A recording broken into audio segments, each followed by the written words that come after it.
आज है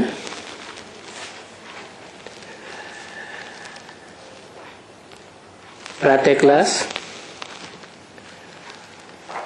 2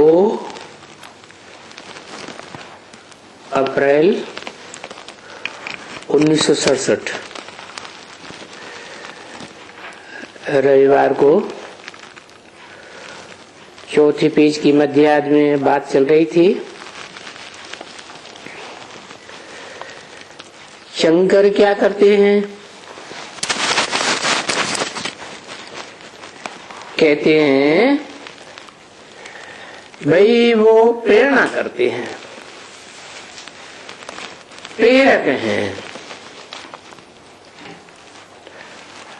अभी प्रेरणा तो कोई नहीं है। अभी माने कभी माने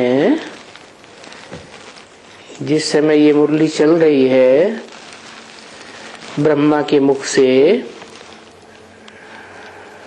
2 अप्रैल 1967 को, उस समय की बात बताई कि अभी कोई प्रेरणा तो नहीं है, क्योंकि शंकर का पार्ट ही नहीं खुला हुआ था। पहले ब्रह्मा का पार्ट, ब्रह्मा भी कोई एक नहीं है। चतुर्मुखी ब्रह्मा दिखाते हैं, पंचमुखी ब्रह्मा दिखाते हैं, तो अव्वल नंबर का ब्रह्मा भी होगा तो परम ब्रह्म कहा जाता है।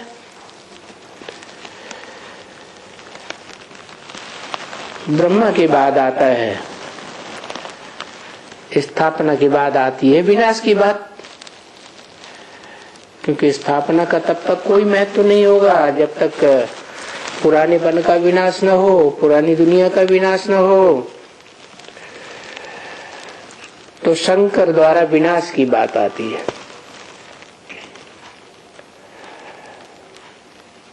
वो तो तब आएगी जब 5 ही ब्रह्मा के द्वारा पार्ट पूरा हो जाए। यज्ञ के आदि में ब्रह्मा के रूप में त्रिमूर्ति ब्रह्मा कह देते हैं भक्ति मार्ग में। तो वास्तव में जो शिव की 3 मूर्तियां हैं वो ही 3 ब्रह्मा है।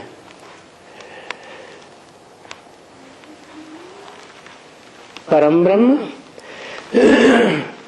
पहला, उसके बाद वो परम ब्रह्म भी,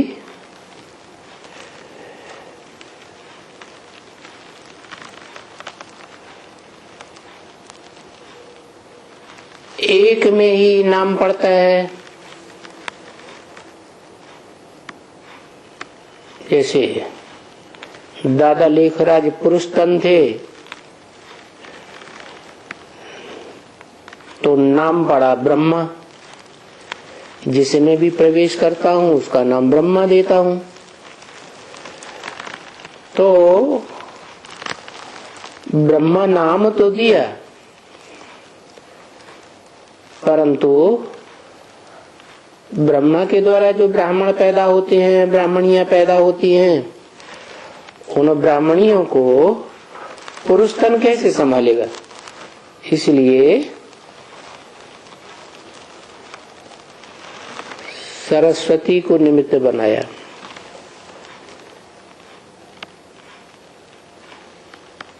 वो भी तो सहयोगी ब्रह्मा हो गई स्थापना के कार्य में। ऐसे ही यज्ञ के आदि में जो परम ब्रह्म था वो तो प्रैक्टिकल रूप तब कहें जब उनकी बेटी हो। तो जो जगदम्बा है, आदि देवी जिसे कहा जाता है, वो निमित्त बनी दादा लेखराज के साक्षात्कारों को सुनाने के लिए, और उसने मुख से सुनाया तो जो ब्राह्मण पैदा हुआ वो पहला ब्राह्मण बना। कौन है? प्रजापिता, सारी मनुष्य सृष्टि का पिता। 500-700 करोड़ मनुष्य आत्माओं का पिता, बीज। तो पहला ब्राह्मण बनता है तो पहला देवता बने।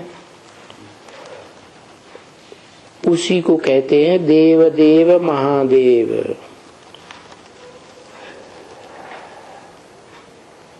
तो यज्ञ के आदि में स्थापना के साथ साथ विनाश ज्वाला भी उसी ब्राह्मण से चलती है। जो पहला ब्रह्मा बनता है, उसके बाद जगदम्बा भी ब्रह्मा है, ब्रह्मा का मुख। फिर जो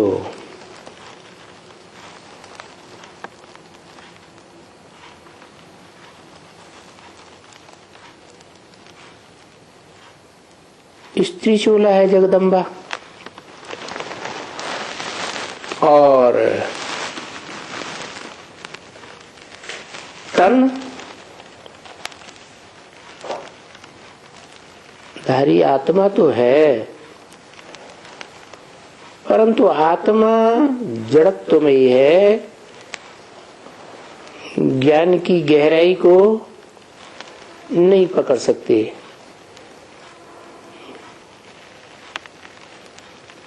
ज्ञानदाता को नहीं पकड़ सकती, क्योंकि जगदम्बा में भी दो रूप चाहिए। जैसे महालक्ष्मी में दो रूप हैं, लक्ष्मी और जगदम्बा दोनों का कॉम्बिनेशन होता है तो महालक्ष्मी कहा जाता है। ऐसे ही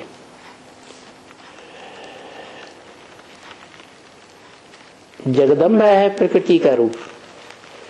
प्रकृति अर्थात 5 तत्वों का संघात, पृथ्वी जल वायु अग्नि आकाश। इन तीनों का, 5 का संघात रूप जो प्रकृति है, प्रकृष्ट कृति, वो तो हुई जगदम्बा। परंतु प्रकृति को भी परे चलाने वाला आत्मा तो होनी चाहिए जगदम्बा। तो जगदम्बा का जो आत्मिक रूप है वो ही है लक्ष्मी। तो परम ब्रह्म और साथ में लगा हुआ है प्रजापिता। तो प्रजापिता ब्रह्मा और जगदम्बा, उन दोनों से जो जुड़ी हुई तीसरी शक्ति है, जिसे कहा जाता है महागौरी, क्योंकि आत्मिक रूप है। तो इन तीनों शक्तियों का जो कॉम्बिनेशन है वो ही संपन्न बनने पर कहा जाता है शंकर, जिसमें शिव वाली आत्मा संपन्न रूप से स्मृति में समा जाती है। तब कहा जाता है शंकर का पार्ट। और उस शंकर को ही रुद्र कहा जाता है, जिस रुद्र से सबसे पहले रुद्रमाला तैयार होती है रुद्र वत्सों की।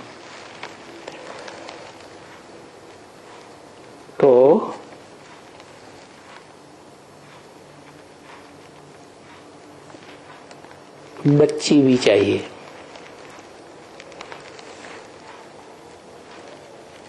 तो वो बच्ची हो गई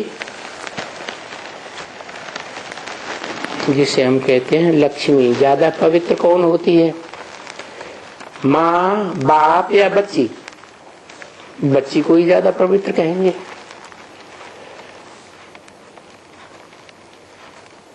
तो ये तीन शक्तियां यज्ञ के आदि में थी। एक परम ब्रह्म, दूसरा जगदम्बा के रूप में ब्रह्मा,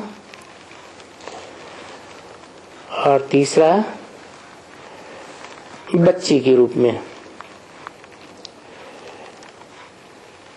इसीलिए कहा जाता है कि दो शक्तियां हैं, राधा और सीता।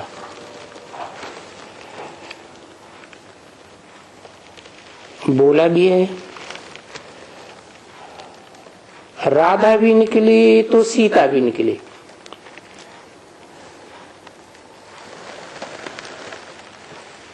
राधा का अर्थ ही पड़ता है राम को धारण जिसने किया।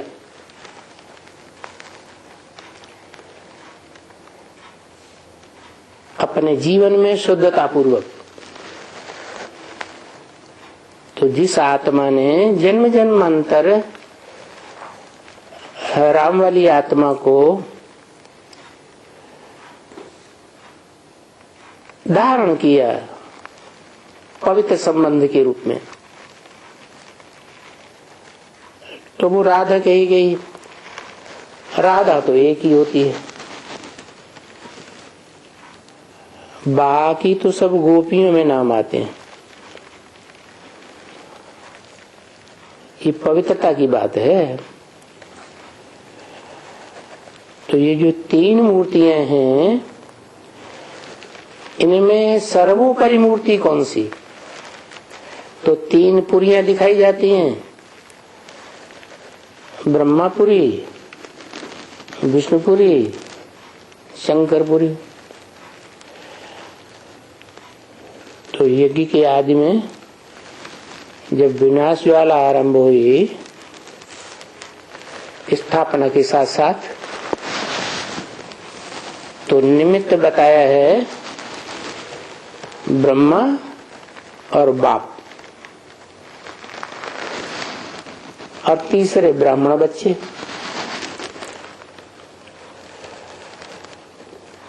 तो तीसरी वो बच्ची हो गई जिसका संपन्न रूप लक्ष्मी पड़ता है। जो बच्ची है वो हो गई न्यूट्रल, माता पिता के बीच में।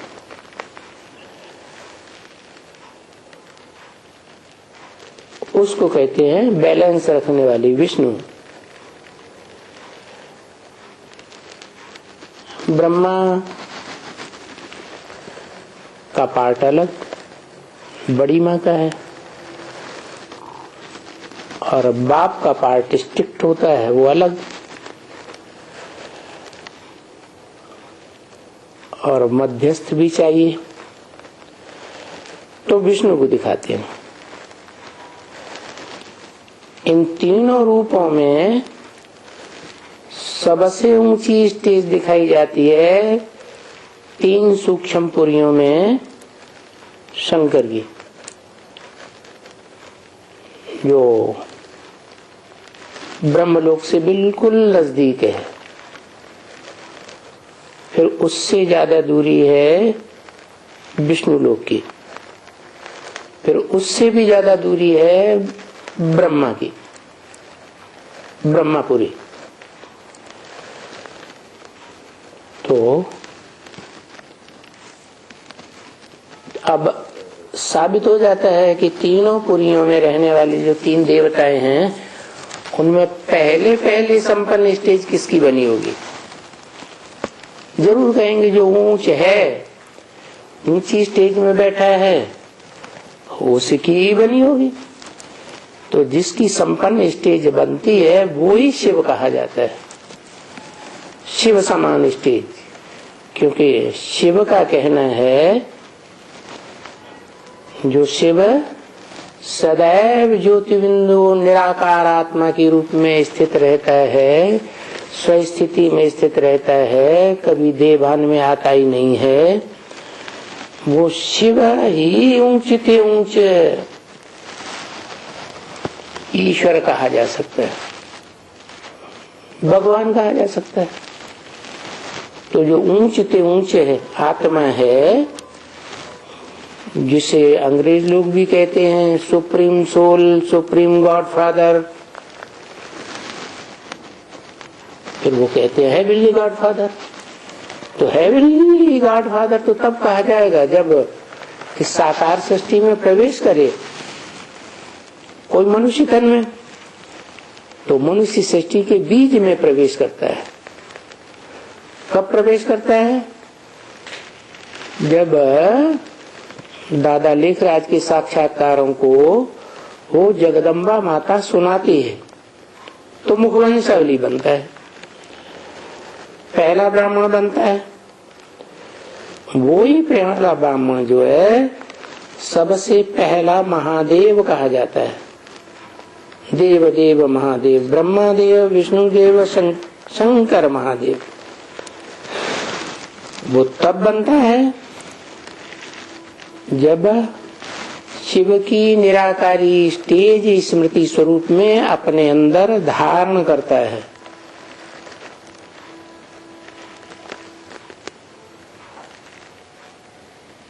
तब कहा जाता है शंकर है,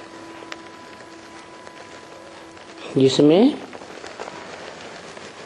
ब्रह्मा, जिसे ज्ञान चंद्रमा कहते हैं, वो भी प्रवेश करके पार्ट बजाता, और विष्णु वाली आत्मा भी स्वभाव संस्कारों से मिलकर के एक होकर के रहती है। और वो मनुष्य सृष्टि का बीज राम वाली आत्मा तो है। तो तीनों आत्माओं का पार्ट एक ही रूप में चलता है तो शंकर कहा जाता है। वो संपन्न स्टेज ही ऐसी आत्मा की वाइब्रेशन की परिपूर्ण स्टेज धारण करती है कि प्रेरणा देने से ही कोई को परिवर्तन कर सकती है। प्रेरणा दे करके वैज्ञानिकों के द्वारा एटॉमिक एनर्जी का विस्फोट करा सकती है। तब कहा जाता है कि शंकर ने प्रेरणा दी। वो तो उस समय की बात है जब कहें ब्रह्म वाक्य कि तुम बच्चों को तमो प्रधान से सतो प्रधान बनने में 40 से 50 वर्ष लगते हैं। तो जिन बच्चों को बोला है उनकी संख्या तो ज्यादा है, लेकिन उनमें जो अव्वल नंबर बच्चा है शिव का, वो तो शंकर है, जो याद की स्टेज में ब्रह्मलोक से सबसे नजदीक है। और वो ब्रह्मलोक है ही शिव के रहने का स्थान, आत्माओं के बाप का घर। तो शंकर वाली आत्मा ही संपन्न बन करके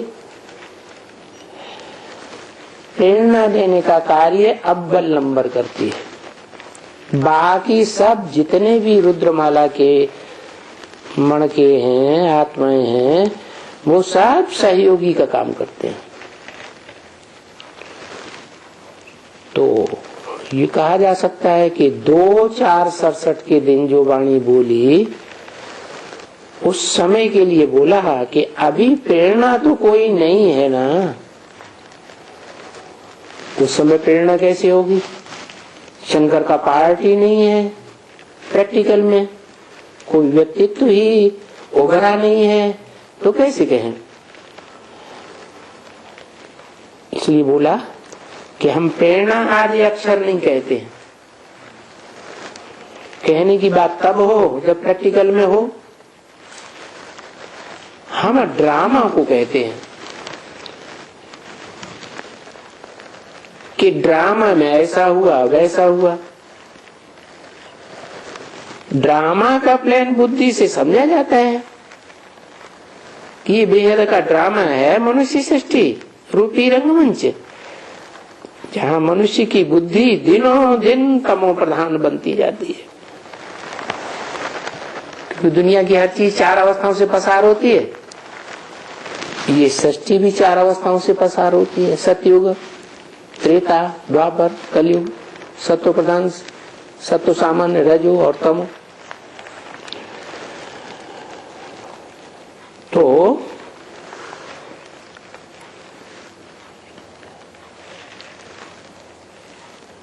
माया बड़ी तेज बनती जाती है, क्योंकि माया खड़ी होती है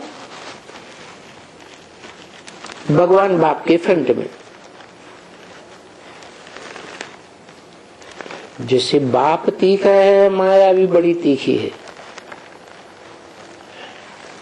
नाम ही माया है। माँ माने नहीं, आया माने आया। ना आई होती तो अच्छा था।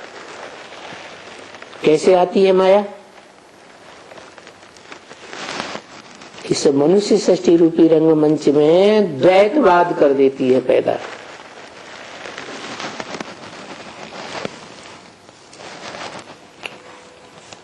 आत्मिक स्थिति में सदैव रहने वाला, स्व स्थिति में सदैव रहने वाला शिव स्वर्ग स्थापना की शक्ति रखता है, और माया देह अभिमानी है। तो माया देह के 5 तत्वों की शक्ति को अपने हाथ में करती है। इसीलिए बोला था अव्यक्तवाणी में, माया ने जब रुद्र वत्सों के योग बल से तंग आ गई, माया हार चुकी, तो क्या किया?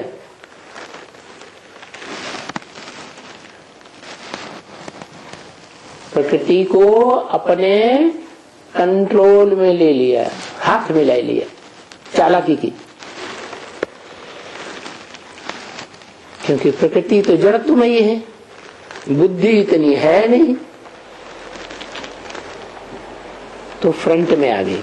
2 युगों के बाद, त्रेता के बाद, अंत में तो वो एक कहानी आती है मुसलमानों में कि अल्लाह मियां ने एडम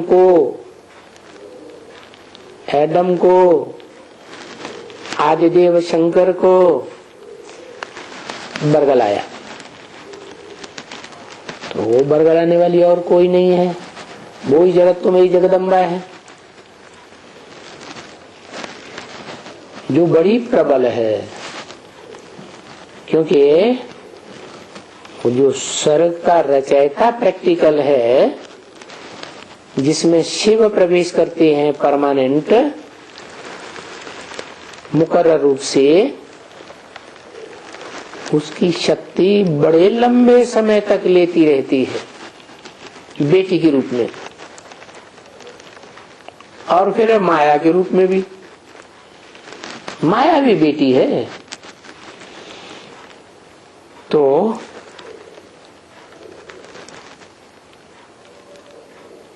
जगदम्बा भी माया बेटी जैसी हो गई, क्योंकि माया के चंबे में आ जाती है। तो तेज बुद्धि होने के कारण वो डल बुद्धि प्रकृति को अपनी मुट्ठी में कर लेती है। जैसे कोई परिवार में बच्ची हो और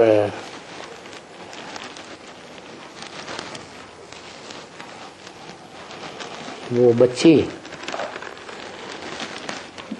किसी बात पर बाप से लड़ जाए तो पहलौठी की बच्ची है ना, तो क्या करती है, बुद्धि में तीखी होती है, तीक्ष्णता के कारण वो मां को अपनी मुट्ठी में लेती है।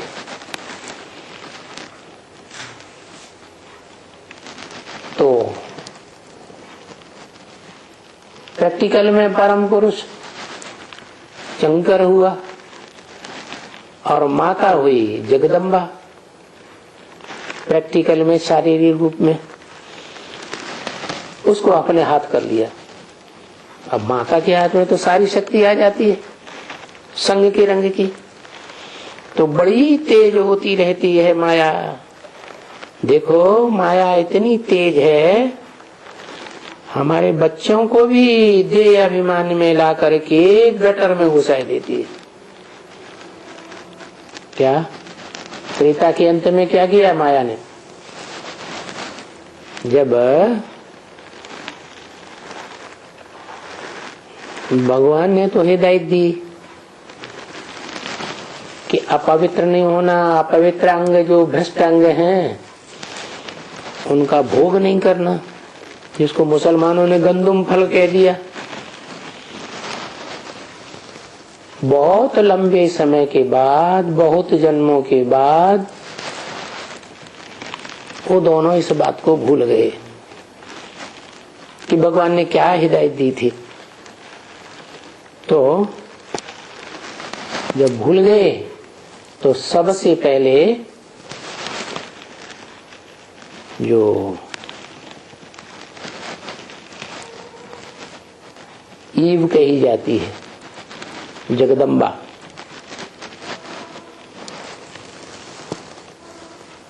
आदम की सहयोगिनी विशेष, वो ईव ने आदम को बरगलाया कि तुम इन भ्रष्ट अंगों का जो शरीर के बीच में मध्य में है, ये बगीचा का बीज का फल खाओ। तो अव्वल नंबर का बच्चा है आदम, उसको पहले पहले गटर में डाला।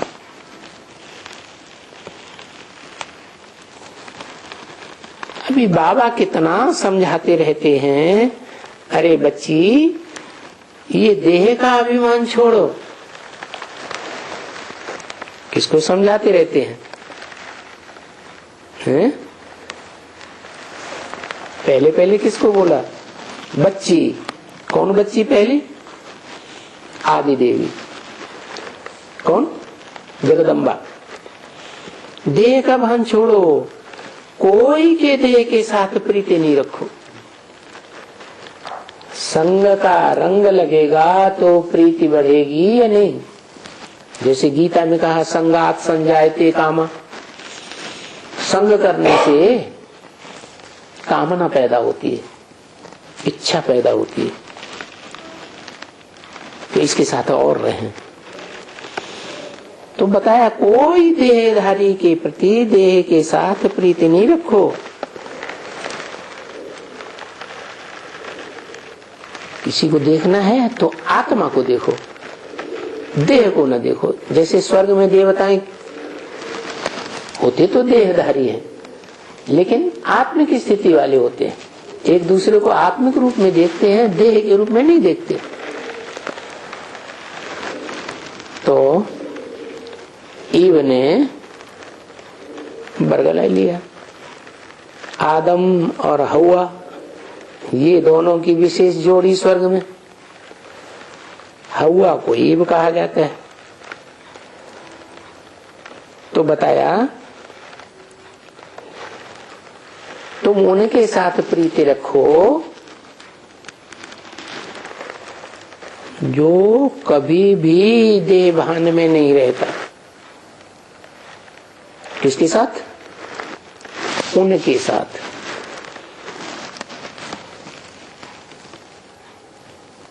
उनके साथ माने एक या दो, जरूर दो, एक तो वो निराकार आत्मा जो सदैव निराकारी स्टेज में रहती है, सदैव स्वस्थिति में रहती है, परंतु वो आत्मा अकेली कुछ कर नहीं सकती बिना शरीर के। तो जब इस सृष्टि में आके शरीर धारण करती है आदम का, तो दो आत्माएं हो गई इकट्ठी। इसलिए बोला बच्ची तुमको उनके साथ प्रीति रखनी है। उनके माने उसके नहीं कहा, उनके साथ। उनके साथ माने दो आत्माएं का कॉम्बिनेशन हो गया, एक सुप्रीम सोल और दूसरा वो जिसमें मुकर्रर रूप से प्रवेश करता है वो आदम, आदिदेव शंकर। उनके साथ प्रीति रखनी है और सर्विस करनी है, उनकी ईश्वरीय सेवा करनी है। कहां भी फंसो मत, क्या उनके अलावा और कहीं भी नहीं फंसना है। मेरा तो एक शिव बाबा, दूसरा न कोई। साकार और निराकार का मेल बाबा हो गया, निराकार शिव और साकार शंकर। तो कहां भी फंसो मत, वो एक ही व्यक्तित्व है, एक ही पर्सनालिटी है, जिसका स्मृति करने से तुम्हारा कल्याण होगा। और जगह बुद्धि का फंसा हुआ तो अकल्याण हो जाएगा।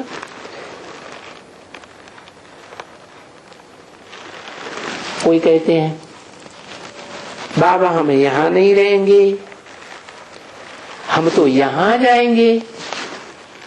इसका मतलब यहां नहीं रहेंगे माने कहां नहीं रहेंगे?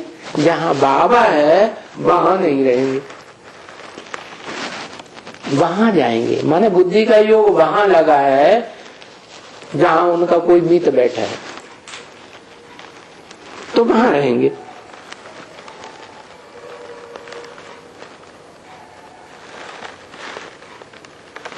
यहां नहीं जाएंगे, वहां जाएंगे। देखो ये माया है ना, वो एक जो ऊंच से ऊंच है उसको छोड़ करके दूसरी जगह बुद्धि जाए, तो ये माया ने बुद्धि को ग्रहण कर लिया। माया भी तमो प्रधान है। अभिमानी कभी जिस समय ये वाणी चल रही है ब्रह्मा के दादा लेखराज के मुख से, उस समय बताया अभी माया तमो प्रधान है। तो देखो देह में फंसा देती है। कौन सी युग से देह में फंसाती है? द्वापर युग के आदि से। नाम ही है द्वापर युग, द्वैतवादीपुर, जहां दो धर्म होते हैं, दूसरा धर्म पिता आ जाता है। दो राज्य होने लगते हैं, दो भाषाएं हो जाती हैं, दो मतें हो जाती हैं, दो दो कुल हो जाते हैं। तो माया क्या करती है? स्त्रियों को स्त्रियों में भी फंसाई देती है और पुरुषों को पुरुषों में फंसाई देती है। ऐसे भी करती है कि जिसमें बुद्धि फंस जाएगी स्त्री की स्त्री में, फिर उस स्त्री की याद आएगी। जिस पुरुष में बुद्धि फंस जाएगी पुरुष की, फिर वो पुरुष याद आएगा। मतलब इस समय में तमो प्रधान है माया। एकदम नाक से पकड़ करके फंसाई देती है। क्या नाक से क्यों कहा? नाक किस प्राणी की बड़ी होती है? हाथी की बड़ी होती है। हाथी में देहवान बहुत होता है, सारा दिन हिलता रहेगा देहवान के साथ। तो ऐसे देह अभिमानी जो हाथी जैसे हैं उनकी नाक पकड़ती है और नाक पकड़ करके एकदम फंसाए देती है देहधारियों में। और जब फंसाए देती है तो इनका पता भी नहीं पड़ता कि हमको फंसाए दिया, कोई को भी पता नहीं पड़ता। जब फंसने की शुरुआत होती है तो पता ही नहीं चलता। कितना बाप समझाते हैं कि भाई श्रीमत पर चलो, देवान में मत आओ, देह के आकर्षण में न आओ, देह के संबंधियों में न फंसो, देह के पदार्थों में बुद्धि न फंसाओ। नहीं, चल ही नहीं सकते हैं। यानी चल नहीं सकते हैं। कहते भी हैं मुझे श्रीमत पर चलना है, लेकिन चल नहीं सकते हैं, है ना? क्यों? जब चाहते भी हैं कि हमें चलना है श्रीमत पर, फिर क्यों नहीं चलते हैं? क्योंकि पूर्व जन्मों का ऐसा हिसाब किताब बन जाता है क्या कि जिन जिन देहधारियों के साथ प्रीति रखी है वो देहधारी हिसाब किताब लेने आ जाते हैं माया के रूप में। तो चल नहीं सकते हैं, है ना? वो अपनी ही रावण की मत झट बुद्धि में चलती रहती है।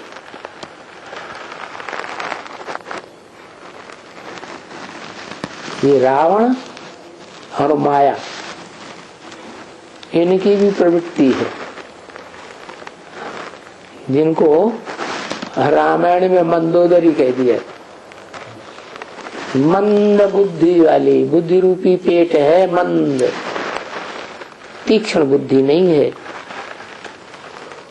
जैसे रावण जेल से छोड़ता ही नहीं है,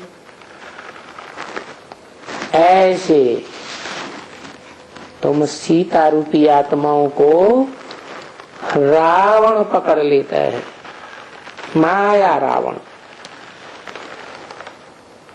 देह अभिमान की जेल से रावण छोड़ता ही नहीं है। देह अभिमान बड़ी मुश्किलात की बात है।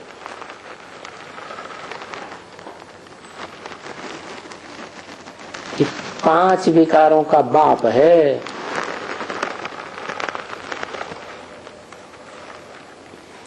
इसलिए बाप कहते हैं अपन को आत्मा समझना, सदैव आत्मा समझना, देह नहीं समझना। आत्मा ही अविनाशी है, देह तो विनाशी, आज है कल नहीं रहेगी। और बाप को याद करना, आत्मा अविनाशी, आत्मा का बाप भी अविनाशी। इस सृष्टि पर अविनाशी और विनाशी की बात होती है। परम धाम में तो विनाशी अविनाशी की बात ही नहीं, वहां तो चैतन्य आत्मा ही रहती है, सदा अविनाशी आत्माएं रहती हैं। तो उस बाप को, जो अविनाशी बाप है, इस सृष्टि रूपी रंगमंच पर उसी को याद करना है। दूसरों के साथ बुद्धि योग लगाया तो यहाँ संगम युग में शूटिंग करेंगे तो द्वापर युग में प्रैक्टिकल में हो जाएगा। ब्रॉड ड्रामा में लंबे समय तक वो पार्ट चलता रहेगा। क्या? बाप को छोड़कर औरों से बुद्धि योग लगाने का, और उसी में रहना है याद में, एक बाप दूसरा न कोई। कि अभी हम बस अभी तो हम गए बाप के घर में। क्या? ऐसे नहीं कि यहाँ जाना है वहां जाना है। अरे बाप के सन्मुख जो रहे पड़े हैं उनको बाहर जाने की बुद्धि में बात क्यों आती है? अभी देखो, बड़ी बीमारी से छूटते हैं। कौन सी बीमारी बताई?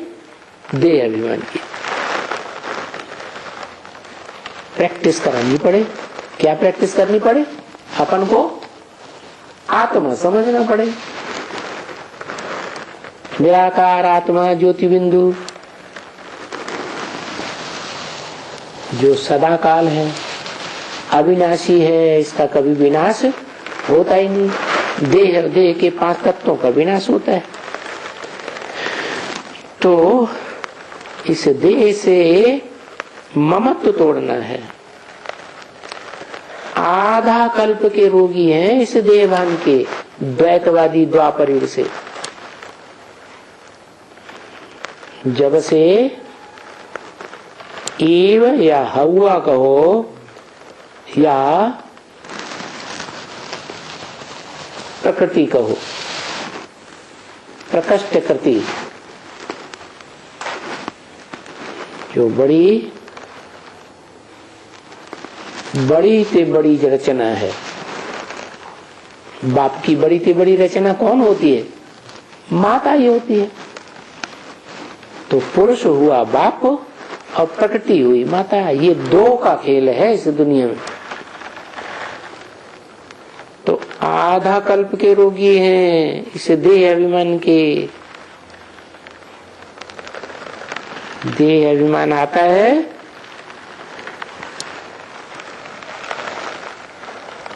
तो हेल्थ, वेल्थ, हैप्पीनेस, ये तीनों को बर्बाद करता है। ये हेल्थ, वेल्थ और हैप्पीनेस, ये तीनों ही हो तो निरोगी काया, बड़ी काया, बहुत सुख पवित्रता। अभी कलयुग अंत में ये तो नहीं है ना। न स्थायी हेल्थ किसी के पास है, बीमारियां लगती रहती हैं। न वेल्थ स्थायी है किसी के पास, और जब हेल्थ वेल्थ नहीं तो हैप्पीनेस तो हो ही नहीं सकती। तो सभी रोगी, बीमार, गंदे, डर्टी क्या है इस दुनिया में इस समय में। इसलिए इस दुनिया को वैश्यालय कहा जाता है ना, शिवालय नहीं कहा जा सकता, क्योंकि शिवालय है हेवनली गॉडफादर का हेवन, स्वर्ग,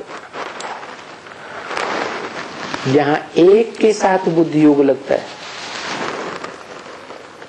राधा की दृष्टि कृष्ण में डूबेगी, कृष्ण की दृष्टि राधा में डूबेगी। देवी देवताओं की दृष्टि विचलित नहीं होती, तो उसे कहेंगे शिवालय। जैसे शिवालय में जाते हैं, भक्ति मार्ग में देखते हैं मंदिर हैं शिव के, तो जो भी देवताओं की मूर्तियां हैं चारों ओर बैठी हुई हैं शिवालय में, वो एक शिव को देख रही हैं, एक शिव को याद कर रही है, तो उसे कहा जाता है शिवालय। और आज की दुनिया क्या बन गई? सबकी दृष्टि, सबकी वृत्ति, सबकी कान, सबका मुख, पता नहीं जिस किससे रज रज के बातें करते रहते। इसको कहा जाता है वैश्यालय। विशेष इंद्रियां हो गई नरक। क्या? नरक, स्वर्ग नहीं। क्यों? स्वर्ग बनता ही है जो सदैव उस स्थिति में रहता है, वो स्वर्ग बनाने के निमित्त बनता है, प्रैक्टिकल में बनता है, शरीर के द्वारा स्वर्ग बनाता है।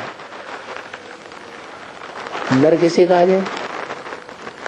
कहते हैं नर अर्जुन को भगवान ने स्वर्ग में नारायण बनाया।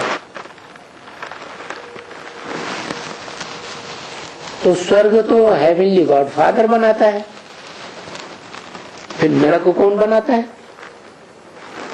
नर जिसे मनुष्य कहा जाता है, जो चंचल मन वाला होता है, उसको कहा जाता है नरक।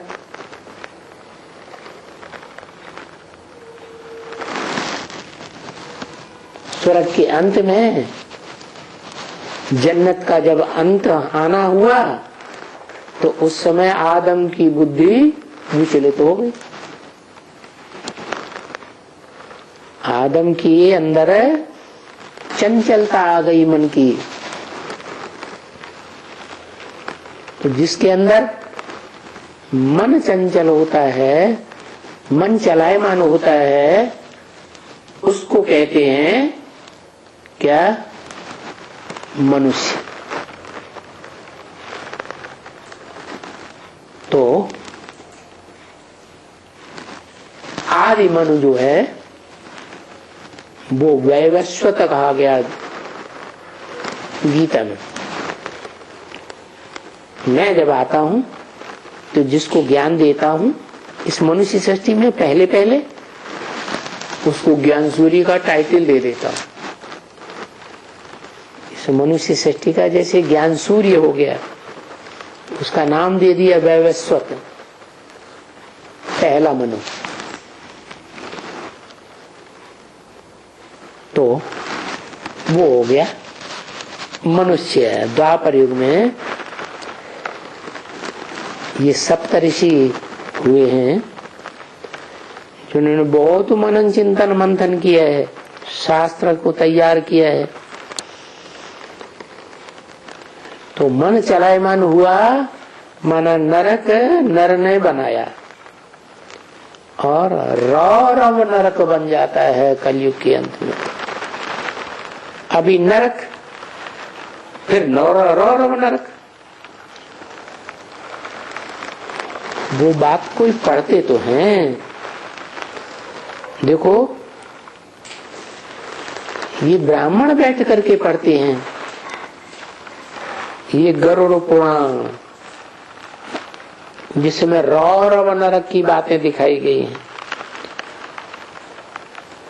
परंतु उन ब्राह्मणों को न कुछ समझ है और न सुनने वालों को समझ है कि उसका गहरा अर्थ क्या हुआ।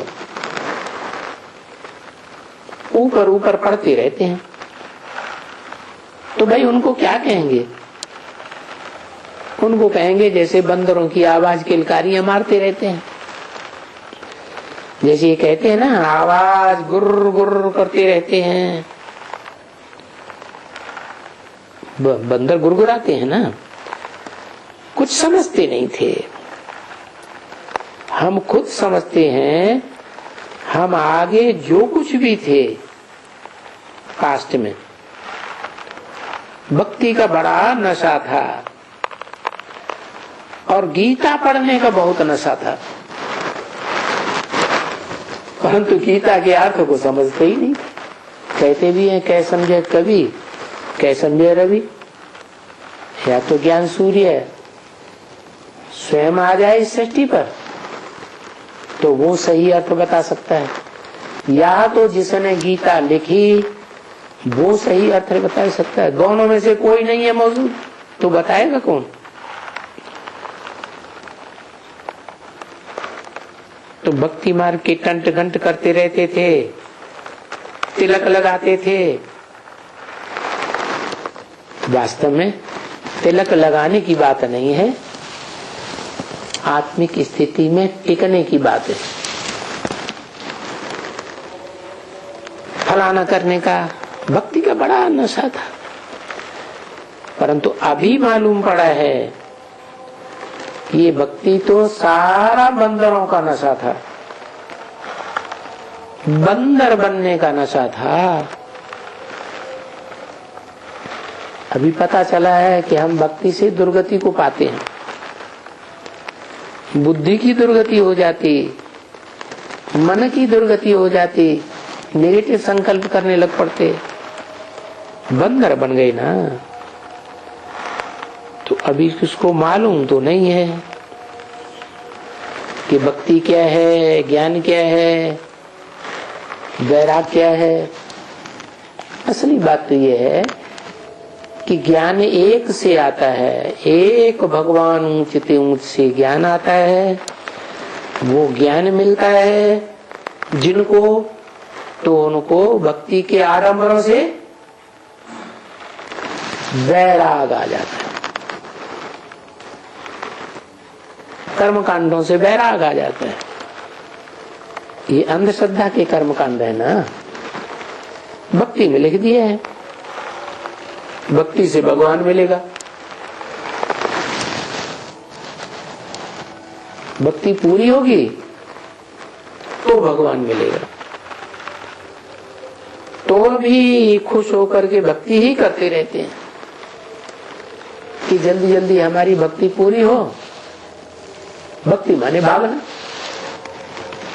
भाग करके कहीं जाने का तो लक्ष्य होता ही है। तो भागदौड़ पूरी हो तो पहुंचे। तो भक्ति पूरी होती है तो भगवान तक पहुंचते हैं। तो भक्ति तो करते ही रहते हैं, ये नहीं समझते हैं कि भक्ति से दुर्गति होती है।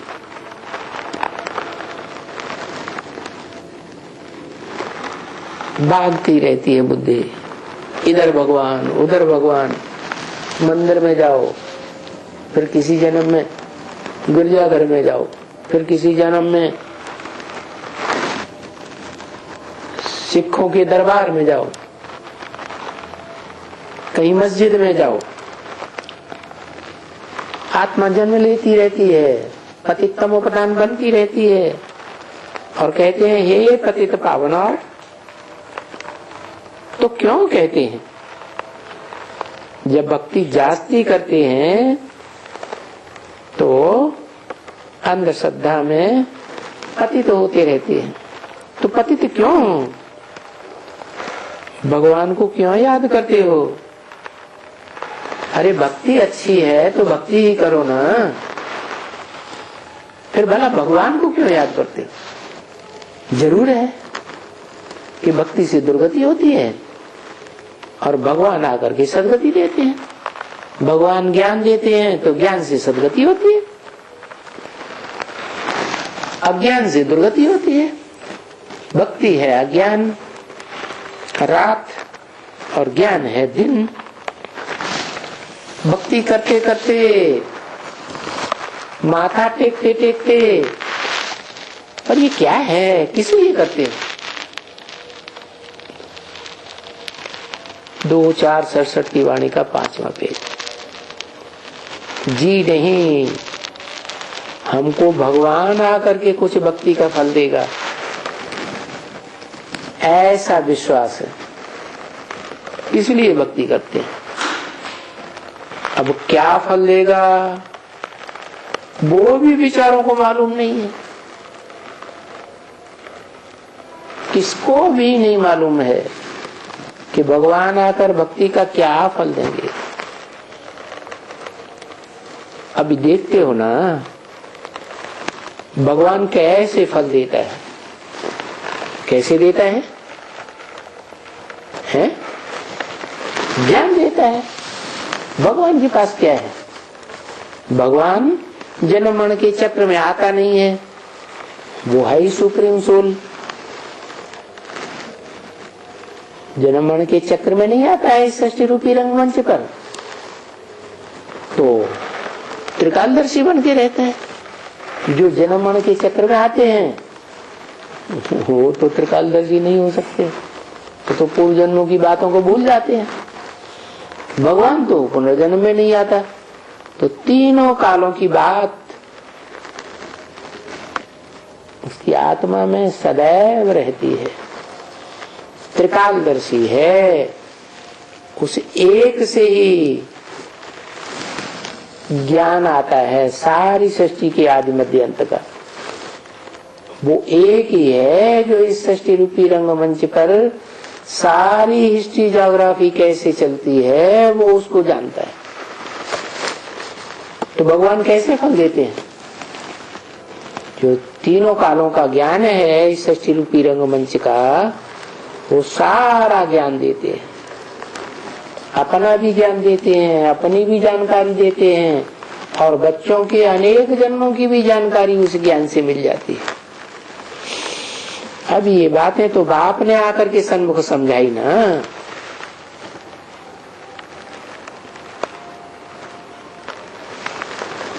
कौन से बाप ने? कहेंगे सुप्रीम सोल, गॉड फादर ने समझाई, लेकिन वो तो निराकार है, कैसे समझाता है? इस मनुष्य सृष्टि के उस साकार व्यक्तित्व में आकर के समझाता है जो इस मनुष्य सृष्टि का हीरो है, उसमें प्रवेश करके मुकर्रर रूप से सन्मुख आकर के सारी बातें समझाते हैं। अभी देखो गीता कितनी छोटी है, क्या बात है। कहते हैं गीता भगवान ने सुनाई। अरे भगवान ने इतनी छोटी गीता सुनाई है? छोटी सी गीता सुना करके उसमें सारी सृष्टि के आदि मध्य अंत का ज्ञान आ जाएगा है? आएगा? नहीं आएगा। भगवान तो आकर के इतना विस्तार में ज्ञान सुनाते हैं जो किसी पुस्तक का लिखा हुआ ज्ञान नहीं है।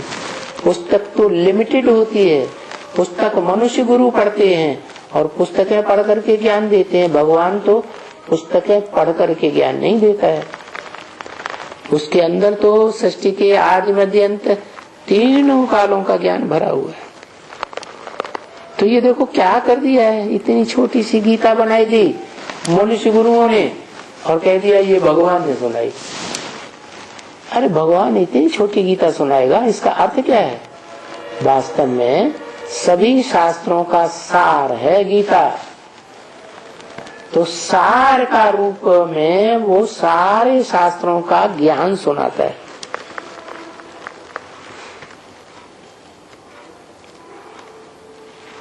भागवत में तो चर्याई लिखी पड़ी है,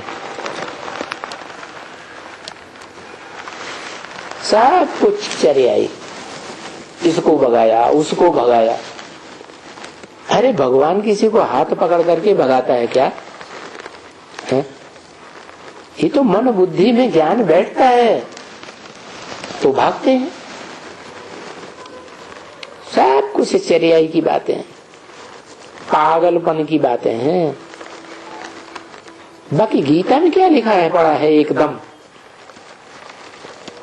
ये गीता वालों ने कितना नुकसान कर दिया जो बैठ करके गीता की व्याख्या करते हैं। गीता संस्कृत में लिख मारी,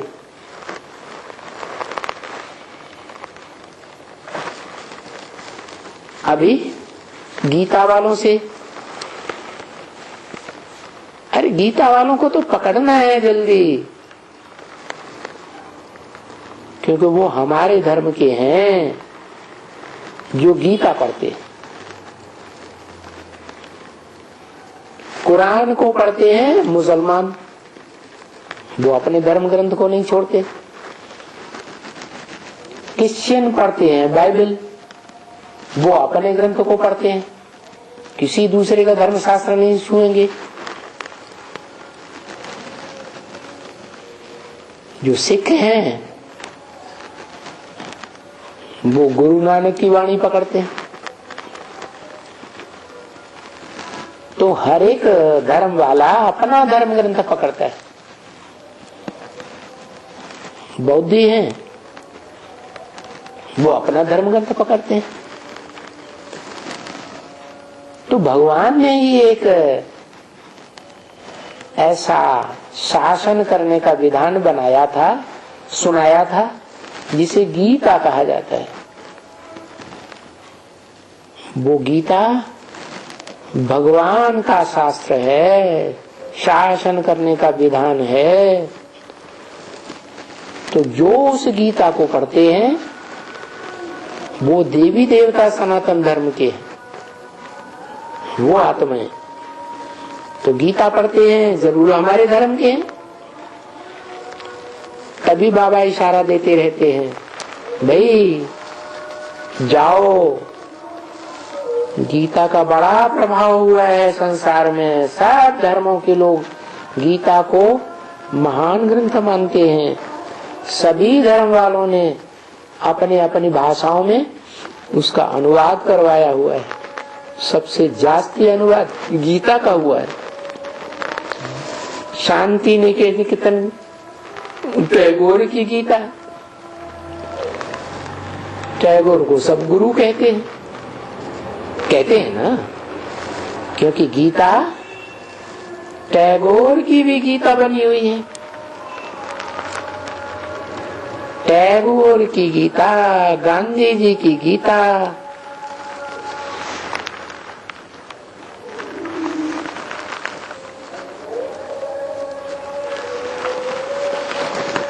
जो घर से उठते हैं ना तो गीता पाठ करना शुरू कर देते। श्लोक वही, अध्याय वही, बाकी गांधी जी को जो आया सो अर्थ किए, टैगोर को जो आया सो अर्थ किए, सो करते रहते हैं। जिसने जो समझाया उनके फॉलोअर से निकल पड़ते हैं।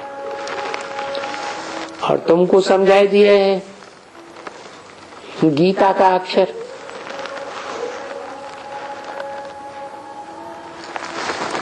पहले तो बोलो, पहले अक्षर ही दूसरा कि भगवान वाच। ये सिर्फ एक ही शास्त्र है जिसमें भगवान वाच है दुनिया में, और दुनिया में कोई शास्त्र नहीं है जो भगवान ने स्वयं बोला हो। वो संस्कृत का नहीं, कोई भी धर्म पिता आकर के कोई शास्त्र नहीं लिखता है, ओरली सुनाते हैं, ओरली ही सुनाया है। तो भगवान भी जब इस सृष्टि पर आते हैं तो कोई गीता शास्त्र लिखते नहीं है। ये तो भक्ति मार्ग में मनुष्य गुरुओं ने द्वैतवादी युग में बनाया, छोटी सी गीता बनाई थी संस्कृत की। वास्तव में भगवान तो सृष्टि का आज मध्य अंत का बड़ा लंबा चौड़ा ज्ञान सुनाता है। ये कोई पुस्तकों का बंधा हुआ ज्ञान नहीं है, इसका तो बड़ा विस्तार हो जाता है। कहते हैं कि सारे जंगल की कलमें बनाओ और सारे सागर की स्याही बना दो और फिर उससे लिखते चले जाओ, लिखते चले जाओ, लिखते चले जाओ, कभी भी भगवान का ज्ञान दिया हुआ वो पूरा ही नहीं होगा। जंगल की कलमें खत्म हो जाएंगी, सागर का पानी खत्म हो जाएगा, लेकिन भगवान का दिया हुआ ज्ञान कभी खत्म नहीं होता। उसको कहते हैं अविनाशी रुद्र ज्ञान यज्ञ। ये रौद्र रूप धारण करने वाला शिव ही है। इतना विस्तार और कोई कर ही नहीं सकता, और इतना सार रूप कोई धारण कर ही नहीं सकता।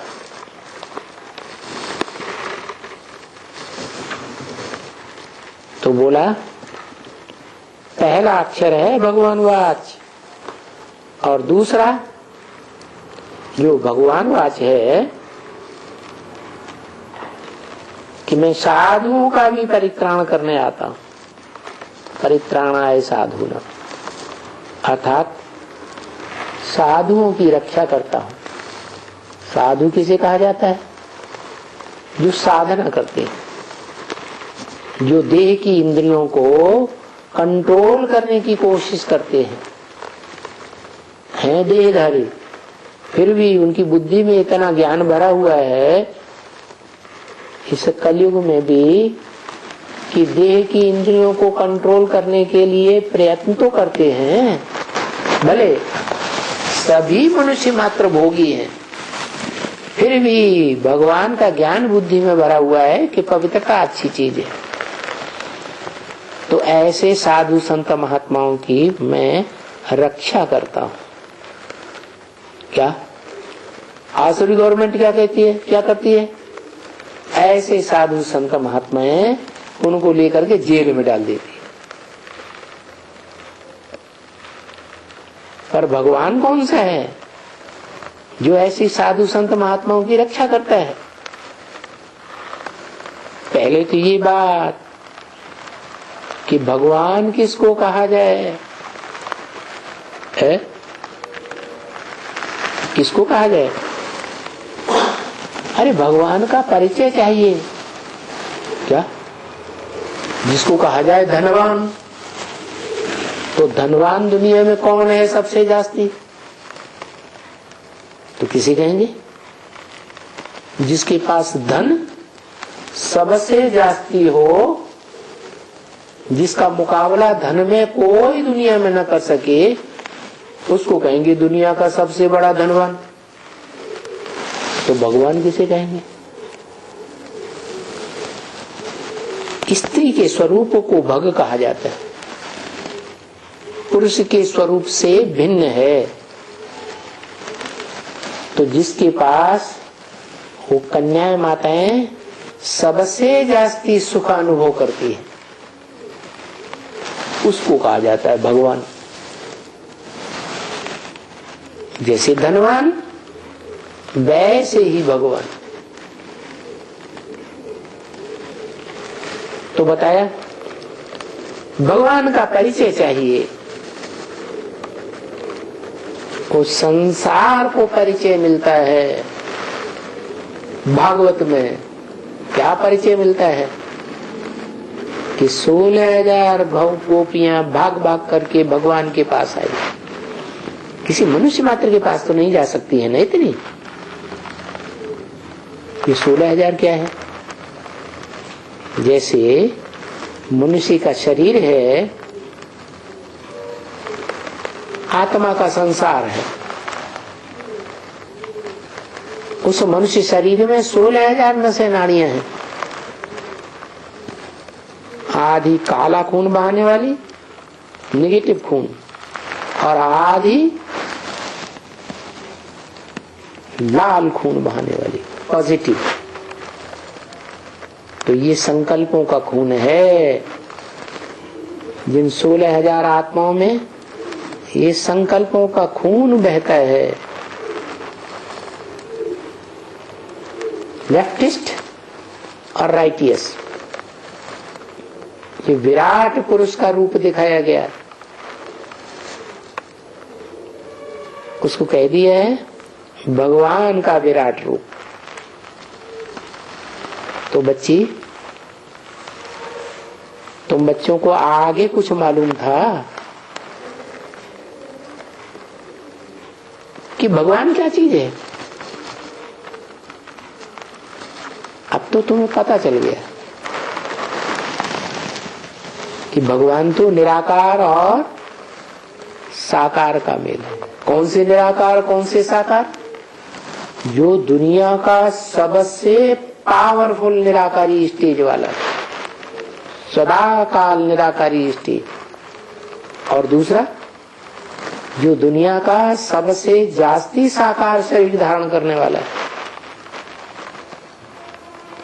उससे जास्ती जन्म लेने वाला कोई हो ही नहीं सकता सारी सृष्टि में।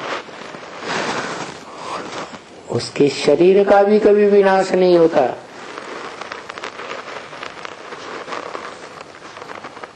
वो भगवान कहा जाता है, साकार और निराकार का मेल।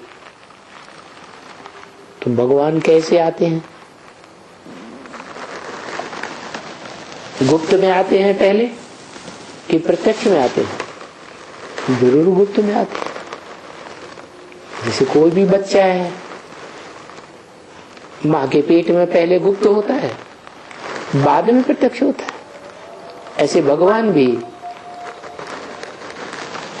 पहले गुप्त पार्ट बजाता है सृष्टि रूपी रंगमंच पर। जो गोप गोपियां हैं वो ही पहचान पाते हैं। जितने गुप्त भेद वाले उतने जास्ती पहचानने वाले।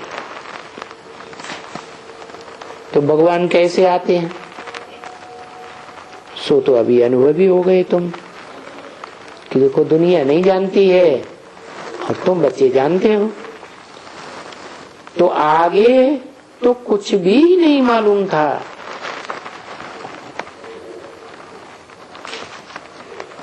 अभी तो तुम कितना ज्ञानवान बच्चे बनते जाते हो। जैसे तुमको कुछ नहीं मालूम था, इनको भी कुछ नहीं मालूम था। किनको? एक को या दो को? इनको कह करके ब्रह्मा बाबा की तरफ इशारा किया।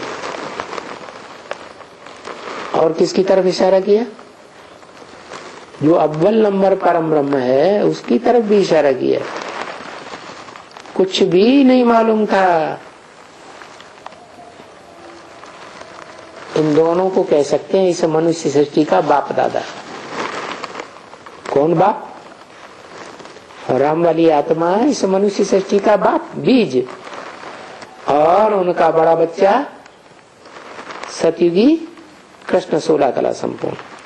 ये दोनों आत्माओं का स्वभाव संस्कार का कॉम्बिनेशन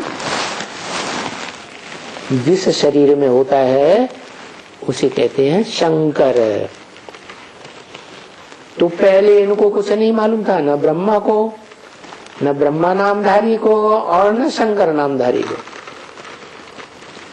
भले कितने भी भक्ति करते थे या कितने भी ये गुरु करते थे, लेकिन इनको कुछ भी पता नहीं था कि सच्चाई क्या है इस मनुष्य सृष्टि की, इस मनुष्य सृष्टि के बाप की, इस मनुष्य सृष्टि में पार्ट बजाने वाले पार्टधारियों की क्या सच्चाई, कुछ भी पता नहीं, पता बिल्कुल नहीं था। एकदम सारी जानकारी नदारद। तो मनुष्य कितना डरते हैं।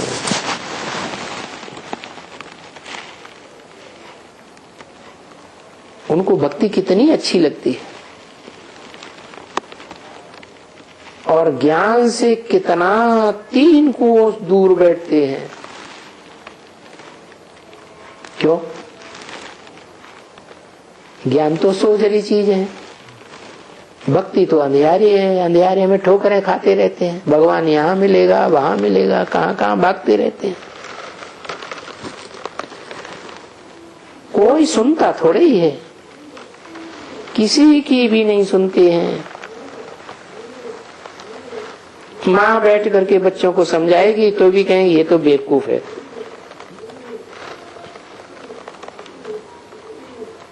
ये हमको ऐसी शिक्षा देती है। तो ऐसे तो फिर पावन कैसे बनेंगे? बन ही नहीं सकते। ओम शांति।